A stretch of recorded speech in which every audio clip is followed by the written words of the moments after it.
Hey guys, how are you? Another episode of Dapper Daddies. Wanted to introduce you to Dapper Dilly. This is Delilah, our little poodle, Bichon Frise. We don't know. She's a cray-cray dog, and she's fun. So this is our Dapper Dilly. So, hey everybody, I'm Dapper Dilly. I have a boyfriend named Bartholomew. Anyway, so she's kind of in the middle of a haircut here. So anyway, that's Dapper Dilly. So she's going to be hanging out with us today. Down. And I'm Gary, if you haven't seen one of our episodes yet. Yeah. She's like said, she's just going to be running around, jumping around, being cray-cray. So, yeah. So anyway, this episode, we're going to talk about life after divorce. Some guys are probably just going through divorce. Other guys are happen to get divorced. I've been divorced since 2011, so I'm a pro. He's been divorced since what? Well, this time 3 years, I think. And then, I was divorced before that. So I'm so good at marriage, I failed twice. That's my that's a lot of people. And, I failed just once, but, I honestly should have just stopped a long time before it even happened. So as Deli goes round and round. So we've written down a few things of, things that just life after divorce, what you have to do. The first step is realizing that life after divorce, guys, if you're just going through it, it hurts, it sucks, you're losing your kids, your money, your partner. It's like the name of the show is Life After Divorce When Forever Ends, right? You think it's going to go forever. You think, man, this is my life partner. This is going to be great. And then one day she throws a couple suitcases on the bed and says, "Get the fuck out." And you go, huh? We don't even fight. I don't understand. So, that was my situation. We really didn't fight a lot. We did a little bit into that last year, but we didn't fight our whole marriage. We just became friends. But, it was a good thing we got divorced because that's not the way to go through life. So anyway, life after divorce, when forever ends. So right after it happens, it's like your world's just turned upside down. You don't know which way is up.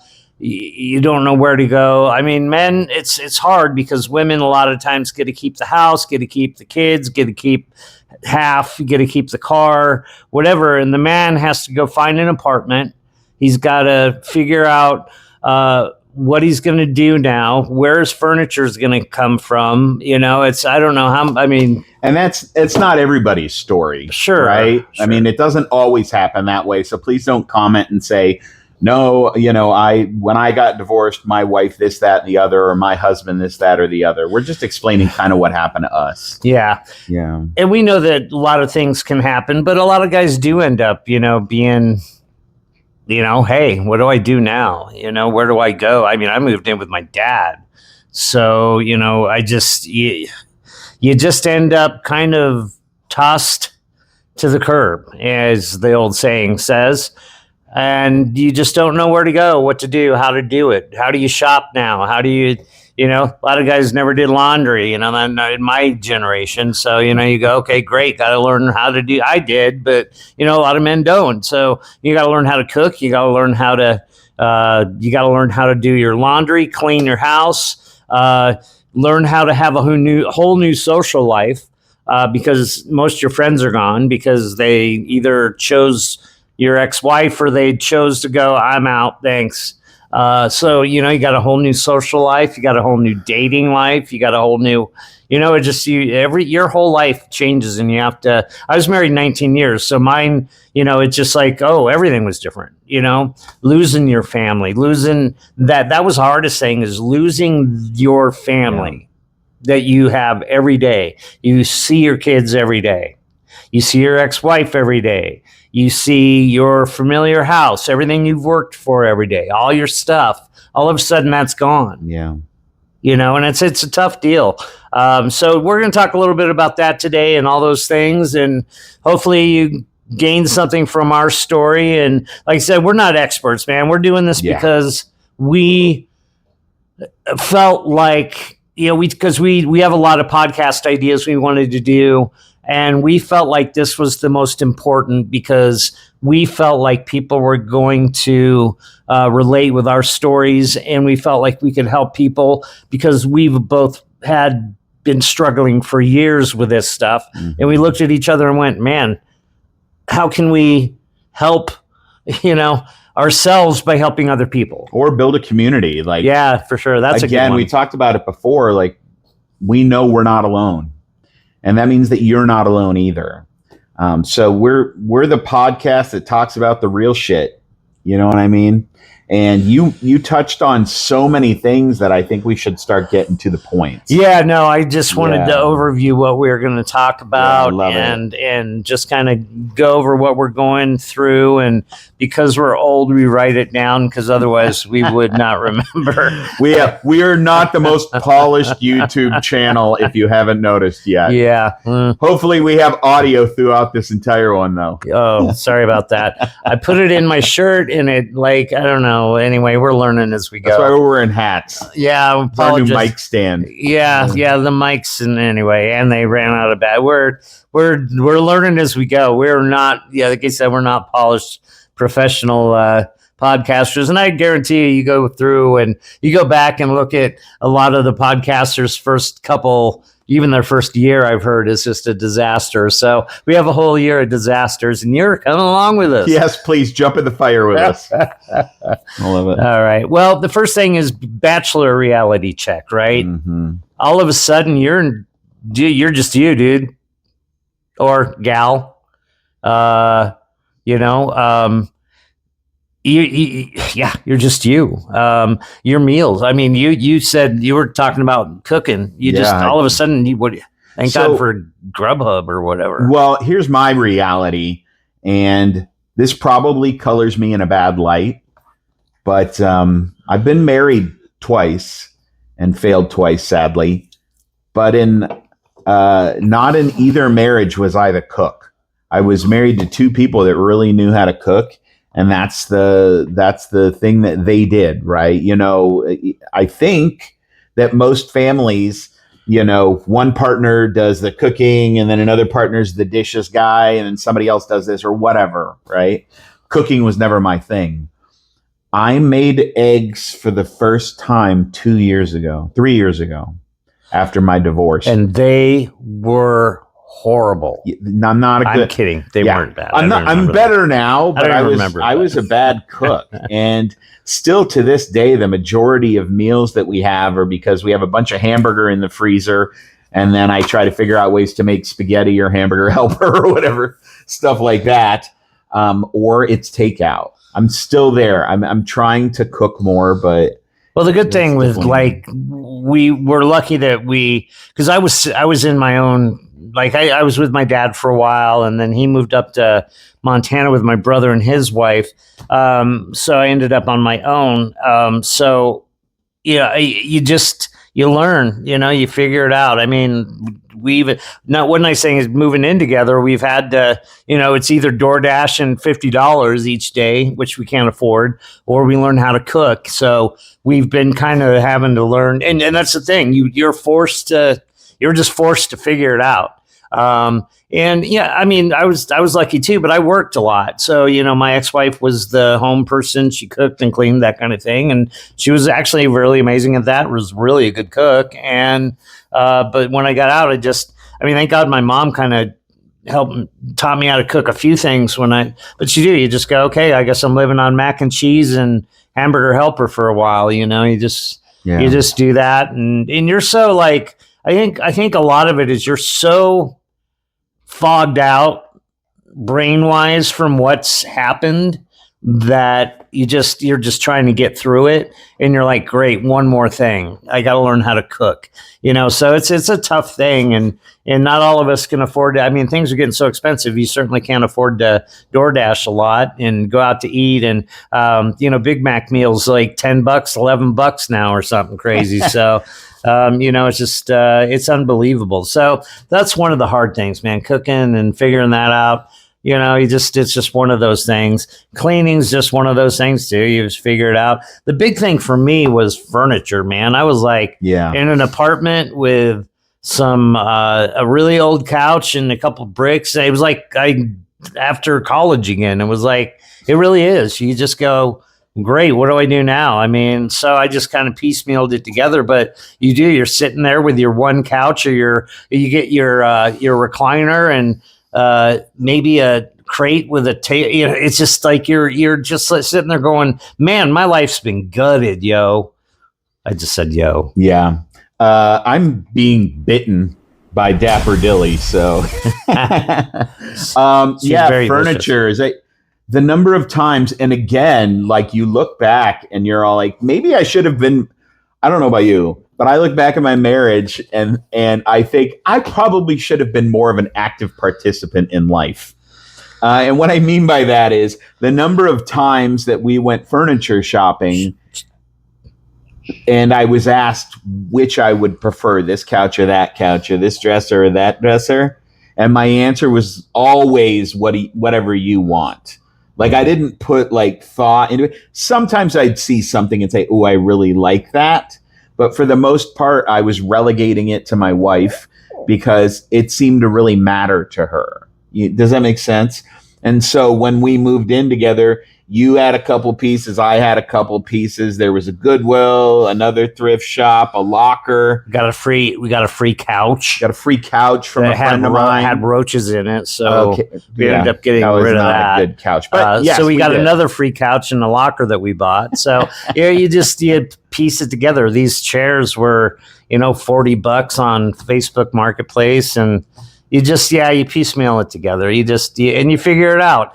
And so for the guys that have been through it a minute, we get it. We've been through it. What we're trying to do is help the guys that are just going through it, letting you know it all comes together. You figure it out. You piece it together. It's tough, because you're trying to piece your life back together after it being destroyed, and you just go, man, how did I end up here? Yeah. I don't know how many times I said that to myself. How in the world did I end up in a 2-bedroom apartment in Chandler, Arizona with no furniture and some milk, Monster, and some mac and cheese? That's all I had, and you go, how did I because you work so hard. I worked, sometimes 70, 80 hours a week sometimes, and had a 4,000 square foot house, brand new cars, and did everything I could to build up this big, huge, beautiful life that I thought was great. And then it just all comes crashing down, and all of a sudden all that work you did is for naught, and it's tough. I was 41, I think, when I got divorced, 40. So, 18 years ago. Crazy. My birthday's on Wednesdays, so I'm 58. But man, crazy that just, I've been divorced as long as I was married now, which is crazy to think. But it does, it does get better. It does. You do figure it out. And same thing with the emotional stuff. It does get better. It hurts really bad because you're not just losing your wife. You're kind of losing your family. Yeah. And I remember, I'm not super religious, but I remember I was having a hard time with it. And I was having a hard time forgiving my wife and forgiving everything. And so I had a buddy who was a pastor, and I'm like, Jesus is supposed to be, he forgives, and he, how can I not? And he goes, well, you're not Jesus. And I'm like, well, that's for damn sure.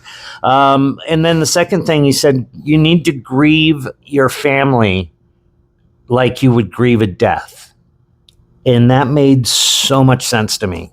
And within 6 months, I was better because I grieved it like it was a death. And I don't know if it'll help you, but that helped me immensely. Yeah. I mean, I've only been divorced now for 3-4 years. But I did the grieving thing as well. And I don't grieve the marriage. I grieve the family dynamic now. I still do. And so mine was different. We were married for 18 years, And it was the most incredible thing ever for about 12 of those years. And then we just started to get distant, and our wants and needs and such were different from one another. And there were probably 7 or 8 times in that period that I would mention divorce because she seemed so unhappy, and it was always no, no, and then we'd work through it and such. And then one day she said, "You know how you've mentioned divorce before? Well, I think I want that." And the minute I heard that, I said, well, I'm not going to be the person that forces somebody to be with me, right? So that's where mine was. And the grieving is a little bit different for me as well, because I don't know if you saw in another episode, but I actually, when we divorced, the house next door came up for rent. And I figured that would be the softest transition, you know, the least painful divorce for my 3 kids that we share. And so I lived next door, and I remember the saddest post-divorce moment was I was out back in my yard, and I heard my kids playing a game in the pool that we actually used to play all the time. I could hear the exact words we used to say and the little games we used to play, and I bawled my eyes out for a long, long time, because although I could go swimming with them as well, it just wasn't that family swim. It wasn't my 3 kids and my wife and I playing our roles and doing our things in that game. And that's kind of the thing that hit me really hard. But it does get better because you realize that you were not the person that you were meant to be. You were conforming to the person that your partner expected, you know? I mean, for people that get divorced. And that's on both sides, right? I'm sure women feel that same way. They're like, I'm conforming to what this man needs me to be, or what he wants me to be, or who I think I'm supposed to be as a mom. Who am I supposed to be as a person? I know that a lot of moms lose their identities because they're just the caregiver now. So listen, we're not trying to mom bash, woman bash, anything like that. We know that there's 2 sides to every story, and and I really think that that's one thing that hit me. It's like, we're all going through this. We may not like what our exes did or didn't do, or what they did, or I mean, I was lucky I didn't cheat. My ex didn't cheat, so we didn't have that issue. So I didn't have that jealousy thing, or so I hear that's a hard thing. My brother's ex-wife cheated on him with another woman, so that made me happy. I'm kidding, that didn't make me happy a little. He did not like her. I did not like her, no. But yeah, so it just it is what it is. It goes both ways. We both hurt, and I think that's part of the thing is I think we get so caught up in our own little worlds when we get divorced, because you really do. It's like I went through a fog for couple of years, just not even knowing. I mean, I didn't take care of my teeth. I lost a bunch of my back teeth. I need to get my teeth fixed and all kinds of stuff. And I didn't take care of myself. I mean, I got heavy. I was eating crap. I was just, it was bad, and so, and I think we all do that. And that's one thing we need to realize is when divorce happens, let's take care of ourselves, because it's so easy to just go, I don't really care. Oh, you just give up, right? You just don't care. And so, and you do get out of that, and you do come out on the other side. And the thing is you do learn that maybe you weren't living your best life with that person, and maybe that wasn't your soulmate, and it might have been your soulmate for that time. And the thing is, like my generation grew up, you get married and you stay married forever, and you meet your soulmate, and that's what you do. Like my parents fought like crazy, but they stayed together, and they became good companions later in life. But I'm not sure that that's the right way to do it. And I think that a lot of the old rules are being changed. I think that people realize that, Yeah, maybe you're not supposed to be with one person forever. Maybe you're not supposed to, it just things are changing and people are waking up, And if you are with one person forever, like, Beautiful. wow, good for you. That's amazing. Lottery. And I'd love to find, like, I am not on the market now, and we'll talk about dating. But I would love to. I mean, how amazing would it be to find somebody that you remember that feeling when you met that person and you thought it was the forever? Sparks, and I haven't not had that looking forever. I'm not expecting that to happen, but if that happened, amazing. Yeah, you know what I mean. It happened with Dilly. Yeah, with his dog, Delilah. It happened. You don't. I haven't really. And I think you have to be ready. You have to be out there. You have to be emotionally ready, financially a little bit set. You have to be ready to meet that person. You have to be willing. You have to be willing. I haven't cared about that. You have to be open to letting somebody else that close to you, right? Yeah. And that's hard after divorce. But we'll get into that in a little bit, because I want to also talk about, like, what reality looks like after divorce. We talked about the cooking thing. We talked about the furniture thing. But some of the things that make me the most FOMO or envious, if you will, is when I see families going on vacation and posting vacation pics and that kind of a thing. Or they are, at our age, they're retiring and they're moving to someplace cool or whatever. It just reminds me of the family plans that we had, the vacations that we would take or plan to take, or what life would look like after I retired, or where were we gonna live, or whatever that thing is. And then you don't have that partner anymore, and it's sad. I don't know how else to say it. It's like really sad. And there are occasions I'll be at a restaurant, just little things like seeing a family eating together and bringing back memories and that kind of thing. And you're sitting alone or you're sitting with your buddy. And I love this guy. He's my brother, basically. But it's sad. You miss that. Yeah, you do. It's mine is when I see, like, a 5-year-old little blonde girl. That was my daughter, little towhead, and you just go, I really miss little Allie. You just miss those. Yeah, you miss all that stuff, and you miss those days. And I miss the vacations and stuff, and being able to really enjoy. It goes back to that family. You miss that family thing that you had. And I think that's what keeps a lot of marriages together for a long time, probably longer than they should, is, you have that family dynamic, and you don't want to let that go, because you may not be in love with your wife anymore, and you may not have that spark or that love life anymore, but you love the family part of it. And so you're like, I'm just going to keep my family together.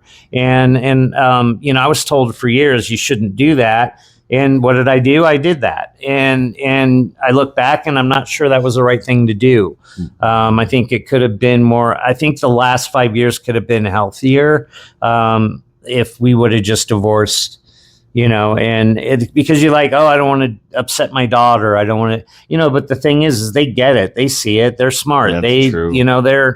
We think our kids are oblivious to our problems, but they're not. Yeah. And, we didn't fight really that much. Maybe last year we did a little bit, but, it wasn't, we weren't that couple that fought a lot. We just, we were actually really good friends. And that's the hard thing, is when she decided to divorce, she decided to cut it off.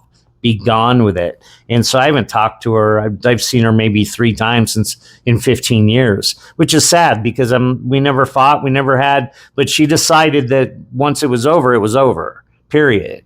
And so that makes me sad. So, I know a lot of people deal with that. There's a lot of people that get along and do. I really envy the people that can get divorced and be really good friends, even if it's for their kids for years. My ex-wife, I'm like, what about Allie? And they she's married to a nice young man, and they're going to have kids someday. And it's not like this ends here. We have a kid together, but it just didn't matter. So that part was a little rough. So just, it's those things that you look back on and you go, damn. And that was another thing that we wrote down, is the looking back. All the memories. It just, that's the hardest. That's not the, yeah, I guess that is the hardest thing I deal with being divorced at my junk, like being out of it 15 years, is I do look back and I think about, how nice it was, or I'll see a nice family or vacation. And I have a hard time because I do look back and I get upset and I get really melancholy because you do miss that, you're like, man, that was, dang, I miss that, I miss that, but you have to be careful looking back. Your past is fine. Your past is your past. You can't dwell on it because that was just a time in your life that you were lucky enough to have that family dynamic. And yeah, it's not here now. Nothing lasts forever, unfortunately, except my acne for some reason. But, I don't know why that popped in my head, but, just nothing really lasts forever. And you have to just realize you have different chapters in your life, and that was that chapter, and that chapter's closed, and that hurts, but it'll get better, and you're going to start a new chapter and try to become somebody. And that's another thing we're going to talk about later, trying to become something that you have been held back being for a long time, and we'll get into that a little bit later. So, but yeah, that looking into the past, man, I don't know about you, and yikes. Yeah, I think about that. You were talking about vacations and stuff. You know what? And two things I want to say. One is, you said maybe you don't love her anymore. Sometimes you get a divorce and you still love them, and you just know that it's not meant to be a marriage. Yeah, right. You love them as a person. You wish them the very best. That's where you're a big really, man by feeling that way about your ex-wife. I wish I felt that way. I do, though. I love her. I wish her the very best. Should we be married? We absolutely should not be married. But I do wish her the best. But some of the things that I what I miss? I miss Thanksgiving. I miss a table full of people. Yeah. I miss the jokes and the stories, and I miss my in-laws, believe it or not. My mom passed away when I was young, and my dad has dementia, and I haven't seen him in a long time. And I miss a table full of people. Our Thanksgiving now, we have a tradition where we make prime rib and we watch football on the couch. Yeah, that's what we do. I love it. But that is exactly what our Thanksgiving looks like, because my kids go with their mom because she's got a big family and I don't. So I want them to experience the big family Thanksgiving. But I miss that. And Christmas, I generally don't get the morning. I get the afternoon. So I don't get the excitement of, are they up yet? Nope. You have to wait until 7 to open presents, like little things like that. Haven't really celebrated an Easter or a 4th of July so, I miss all that stuff. Yeah, me too. I mean, and I think we all kind of get there because, kids grow and, people die. That's another thing. When you get older, just, people die all over the place. But, I remember, we always had big Thanksgivings because my brother and his wife and my mom and dad and, a lot of times my brother's son Gage would come down, and we always had a big family Thanksgiving, and it's weird not to have that anymore. And I miss. And then growing up, in Colorado, we had 10, I was 8 cousins, and, there were, it was a big family. There's probably 25 people at this, at our Thanksgiving. So I've always had really big Thanksgivings. So now it's just Gary and I, and we just throw a prime rib in they always do sales on prime rib around that time. And I buy a couple and so we'll do a prime rib and watch football, and that's kind of that's what I mean about new chapters. You have to realize, and one thing that helps, or at least helped me, was realizing, oh, this is just a new chapter in my life. This is my next, this is just my next thing, and if you look back, like as you get older, there's a lot of young guys. well, maybe a few young guys watching this, maybe 5. But there's, younger people that, are getting divorced, and it's much bigger for them because they have their whole life in front of them. And not that we don't, but we have half our life in front of us. And so it just, if we're lucky. Yeah. So one thing looking back, the point I'm making is you look back when you're 58 and you go, okay, they really were chapters. You have your, being up to 12 for me was a chapter, and then 12 till I went in the Navy was a chapter. Then my Navy was a chapter. Then so like I've got different chapters. So I'm just looking at it as, okay, well, that was just a chapter in my life. And one thing that helped me the other day as well, it talked about how, so I saw something on TikTok or something, and it talked about how people aren't always in your life. People sometimes come into your life because they're there to either enhance it or help it or be part of it. And sometimes it's for an hour, sometimes it's for 19 years. So my ex-wife was supposed to be part of my life for 19 years, and that was it. Next, move on. Just that's what you have to do. And if you still have a relationship, great. That's amazing. I love that. If you don't, oh well, you just move on and you find, new things and get new interests, or you bring up some old ones that you had before. I had stopped playing drums for a long time. I hadn't played drums in a band for 10, 12 years. And so I went and joined a band, and we played the Whiskey A Go-Go in LA and played all kinds of stuff. So playing big gigs, and doing, Spotify channel and recording music and everything I loved when I was younger, I started doing again.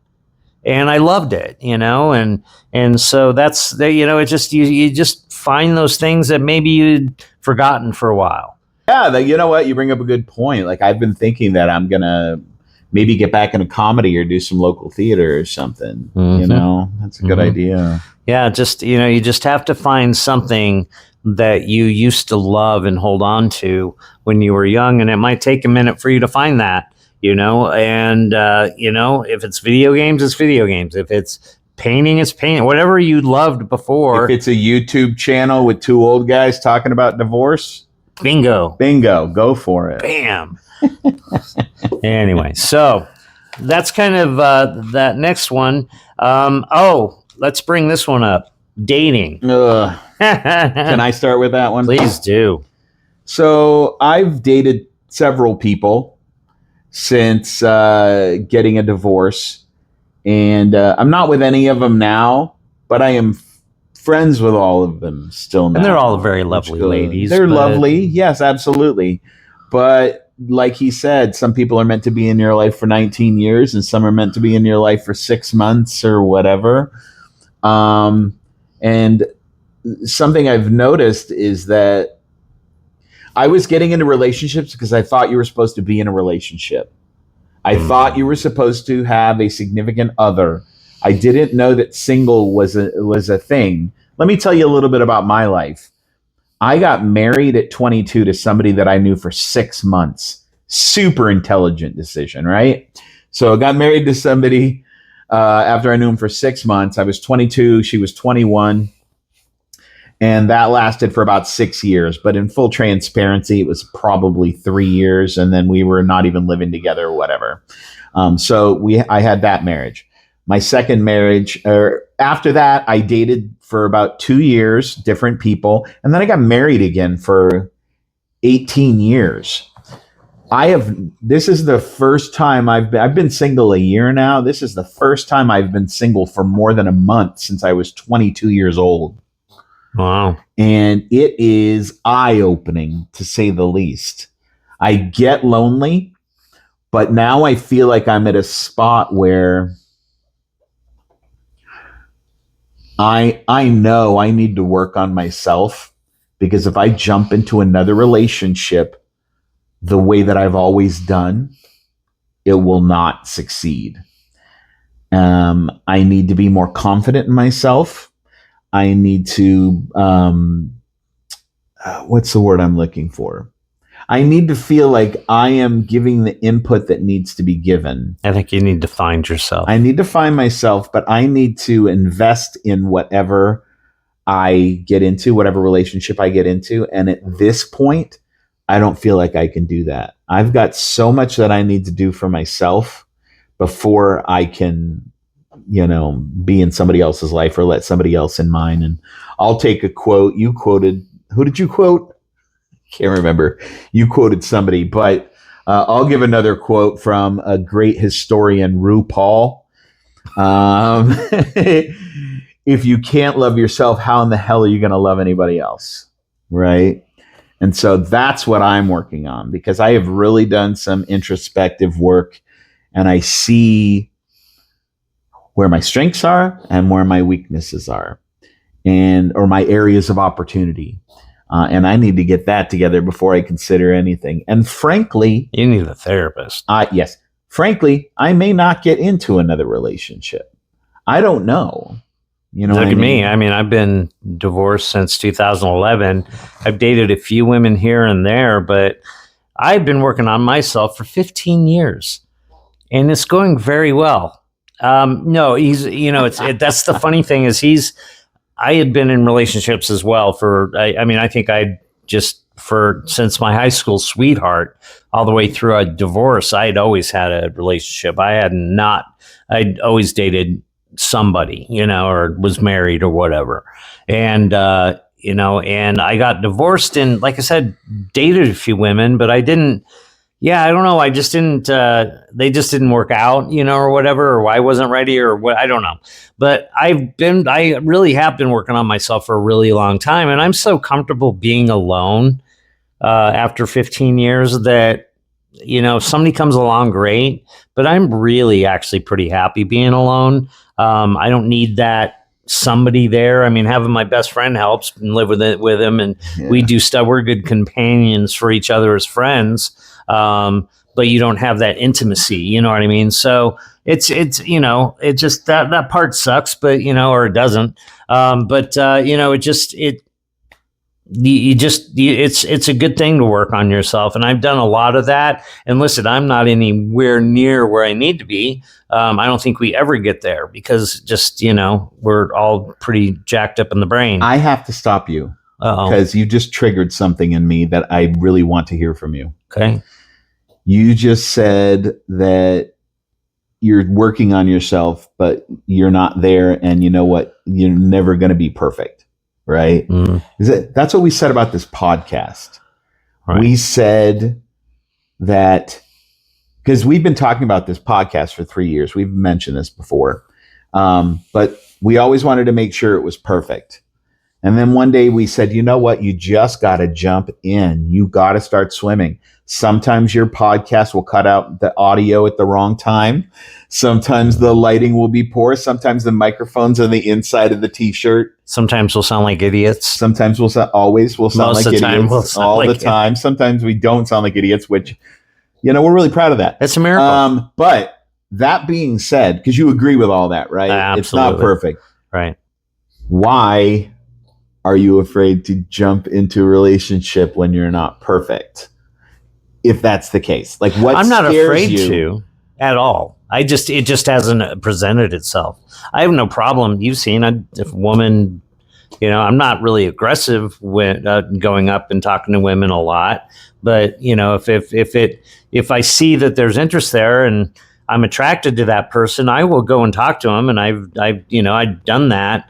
I'm not at all afraid to get into a relationship. It just hasn't presented itself, and I don't need it. That's where I should have said is, okay. I just don't need a relationship. I don't need that in my life to fulfill me. Yeah. I have never, I'm not sitting at night crying my eyes out because I don't have somebody next to me. I don't do that. I get lonely, and it would be nice because I have that for so long, but and at first it was hard, I still after 15 years of divorce sleep on my side of the bed. And I have a king size bed. I have a king size bed. I could just like whatever. Dude. Of course, Dilly is her nickname. Delilah takes up half the bed now. You wouldn't think she would, such a small dog, but no. But I do. I sleep. It's just funny the old habits we have. So yeah, sometimes that old habit of just having that person there is nice. But honestly, I've lived alone for a long time. Before Gary and I moved in together a few years ago, I lived by myself. So, and then he said, "Hey, you want to do a man cave house? It's the one next door is coming up." So, and it's been fun. Actually, I've been enjoying it because I hadn't had kids around the house for a long time. So having three, I raised a daughter. So having three teenage boys around the house is a little rough. I've never seen so much pee around a toilet in my life. I'm pretty sure, not in the toilet, around the toilet. Yeah. I'm pretty sure they do the Macarena when they pee. So that's been a rough one. But otherwise, it's been the youth around the house has been nice. I've been enjoying that. So that's been awesome. But I think that's one of the things that you really lose a little bit when you first get divorced. Man, having that youth in the house and just the kids around and that whole thing. Yeah. But that's, so I'm not afraid to have that relationship. I honestly just hasn't presented itself. Yeah. That really pretty Asian gal a couple of years ago, she was amazing, but wanted to date, a bunch of other people. And I'm just not personally into that. Some people are, and God love you if you are, but I'm just not. So there's that. Yeah. It's too messy for me. Crazy. But so I'm not afraid to have that relationship. It just hasn't presented itself to me. And I feel like if it were to, it'd probably be pretty healthy because I'm all right with being with I don't need that. I don't need a person to make me happy. All I need is Dilly. She makes me happy. Yeah. I feel like I need to work on myself and, the other part of, hey, you want to come over to my house? I live with my buddy and our furniture is from a storage locker. So maybe I'm waiting for perfect. As is theirs. Isn't that funny how, when you're trying to date and you're thinking, man, this person, I don't have my shit together. I'm supposed to have my shit together at 58. I don't. I'm supposed to have, a mansion and a nice car and have all this money, and I don't. And you do. You run around in your head. That's what men run around their heads with. Yeah. So we're probably getting a little long on this video, but I would love to hear you tell the story of us at the Phoenix Suns basketball game. Oh my God. Since we're talking about dating. Okay, so this is when Gary was still married 10 years ago. This has to be about 10 years ago, don't you think? Probably, Where I'm a veteran, so I get VetTix donates tickets. VetTix. So if you're a veteran, vettix.org. Sign up for it. Send them your DD214. Not a sponsor. I'm not a sponsor, but I try to tell every veteran I meet because you get free tickets through vettix.org. I've gotten CU tickets. I've gotten ASU tickets, NFL tickets, racing tickets, comedy club. We went to a play last night. That was free. Amazing. So wait, where was I? My brain injury just kicked in. Dating. Suns game. Thank you. And so, see, brain injury. So I got tickets to a Suns game, and literally the game before that, we were in the 17th row, and it was amazing, right? This one, we were literally in the last row in the place, all the way up, man. We were in back to the wall, Mount Everest of the Suns footprint center, and so. We're just bored. The game was boring. So Gary's like, give me your phone real quick. So I give him my phone. He downloads Tinder on my phone. Let's fix this story. He already had Tinder. Oh, did I have? No. You already had Tinder, but you said, "Oh, Tinder sucks. I haven't got.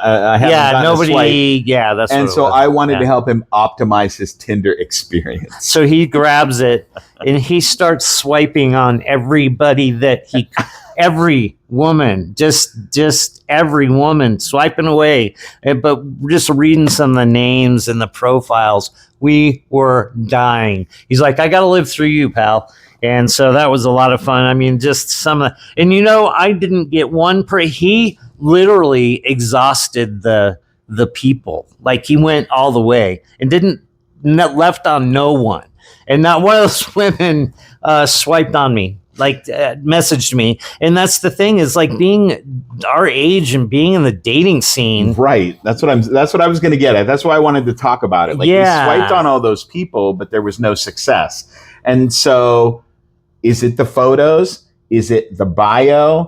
Is it just Tinderville? Are they just looking for hookups? Should we message as well as swiping? Like, we don't know the rules. Yeah. We're old men. we don't get it. So there are those apps out there. And since my divorce, I've downloaded a couple of them. Bumble, I went on one date there.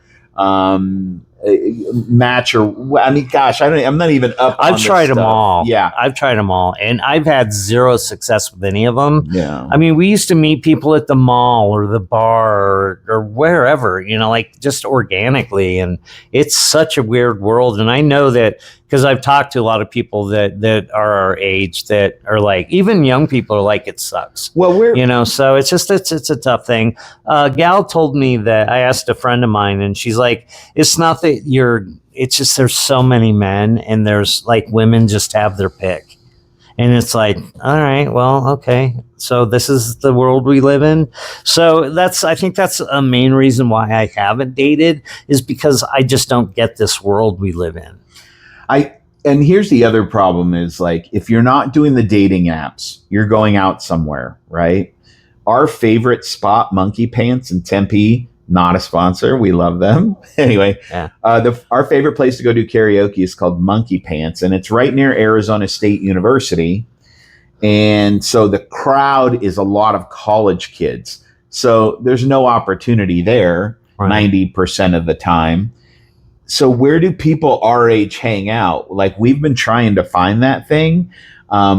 We've been to we've heard of a couple of karaoke bars. He knows a guy who runs one that's kind of has an older crowd, but I don't know what it is. But like, the crowds are either very young or very old. Yeah, they're in their 80s, 70s, 80s. Where do the 45 to 65 crowd? Where are the Gen Xers, man?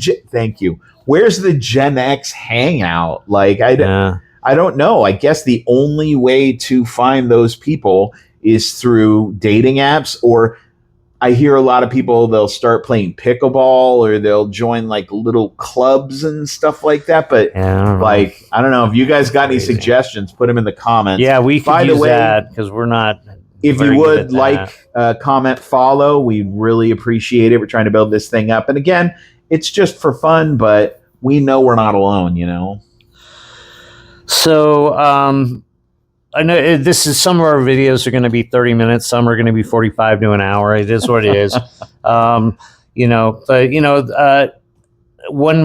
thing that I wrote down is personal growth. I know that sounds weird, but it is something that I think has helped me. What I did is I was driving a truck, so I just got an Audible account, and I just put some books on that were, they talked about divorce, life after divorce. So they talked about, what you do with being single again, or even just life, like law of attraction books are nice, because they help you. They're inspiring. They help you out. So any of that, I think, is good for personal growth. I think therapists are a good thing. I've just kind of started dipping my toe into that world, but I think I could use a lot of that. So, what else?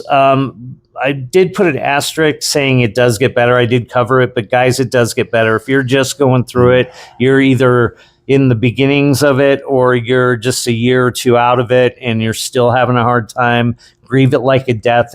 I promise it does get better. Don't rush into another relationship right away. Bingo. It isn't. Work on yourself for a while. And that's one thing with that personal growth, work on yourself for a while, because you really do. And I noticed that right when I got divorced, was like he was saying, you really want to jump back in because you don't like being alone. Being alone is healthy, and being alone is actually a good thing. And you can really learn learn a lot about yourself being alone. I should know, I've been alone for 15 years. You can really learn a lot about yourself. And listen, this can be a bad neighborhood up here. I understand that, but you need to work on yourself and help yourself and get stronger. And I think it just makes for a better person when you do meet that person, that significant other or that next person, because you've worked on yourself. Because if you're a strong person, even if they're a little bit weak, that's going to help that relationship. So just work on yourself. It really does get better. And being single again is not a death sentence. That was the last thing I wrote down. This isn't a death sentence. This is, life still goes on. You still have kids you got to take care of. If you have kids, you still have, other people in your life, parents or friends or whatever that need you, or maybe you need them a lot. So it's okay to need people. It's okay to go there. So, listen, we're not experts. We're just trying to help each other. Like I said, like Gary said, building a community. We appreciate y'all for hanging with us and listening to two old men just blabber about themselves. And, it's been really great. So, Yeah.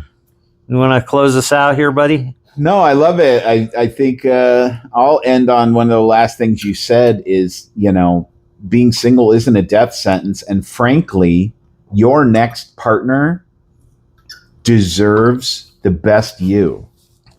And as do you. Yeah, exactly. And you deserve the best you for yourself. But take the time. Don't jump into things.